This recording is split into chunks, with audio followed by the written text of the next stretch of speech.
যুক্তরাষ্ট্র ও এর মিত্রদের ঘুম হারাম করে বিগত কয়েক দশক ধরে বড় ধরনের যুদ্ধের প্রস্তুতি নিচ্ছে চীন। মার্কিন আগ্রাসন যে কোনো মুহূর্তে চীনকে গ্রাস করার চেষ্টা হতে পারে, এই আশঙ্কা থেকেই এমন প্রস্তুতি নিচ্ছে বেইজিং। এর অংশ হিসেবে প্রশান্ত মহাসাগর, ভারত মহাসাগর ও আর্কটিক মহাদেশের তলদেশ জুড়ে চীন একটি বিশাল ম্যাপিং এবং মনিটরিং কার্যক্রম পরিচালনা করছে, যার মাধ্যমে সামুদ্রিক পরিবেশ সম্পর্কে বিস্তারিত জ্ঞান তৈরি করা হচ্ছে বলে ধারণা করা হয়।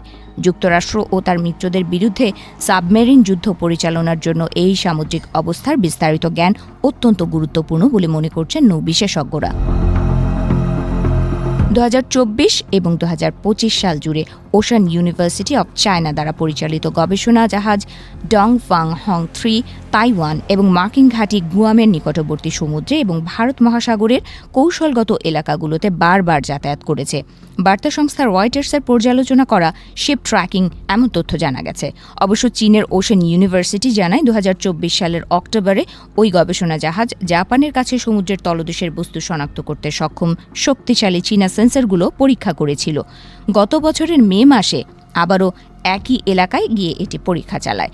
চলতি মার্চ মাসে চীনের সেই জাহাজটি শ্রীলঙ্কা এবং ইন্দোনেশিয়ার মধ্যবর্তী জলসীমায় বারবার যাতায়াত করে মালাক্কা প্রণালীর প্রবেশপথগুলো পর্যবেক্ষণ করেছে। সামুদ্রিক বাণিজ্যের জন্য এই অঞ্চলটি একটি অত্যন্ত গুরুত্বপূর্ণ পয়েন্ট।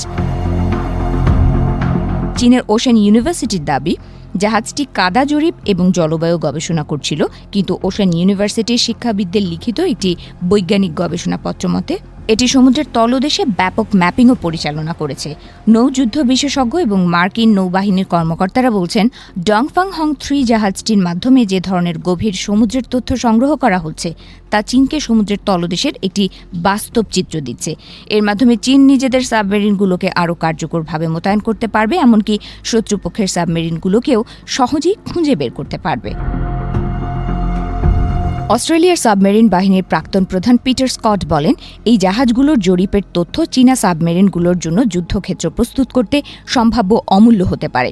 অবশ্য সমুদ্রের তলদেশ ম্যাপিং এবং মনিটরিং কার্যক্রম সম্পর্কে কোনো মন্তব্য করেনি চীনের প্রতিরক্ষা, পররাষ্ট্র এবং প্রাকৃতিক সম্পদ মন্ত্রণালয়।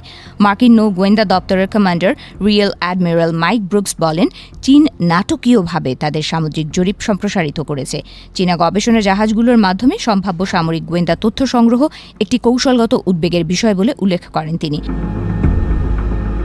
বিশেষজ্ঞদের মতে কয়েক দশক ধরে মার্কিন নৌবাহিনী সমুদ্রের যুদ্ধক্ষেত্র সম্পর্কে তাদের জ্ঞানে একটি অসম সুবিধাজনক অবস্থানে ছিল।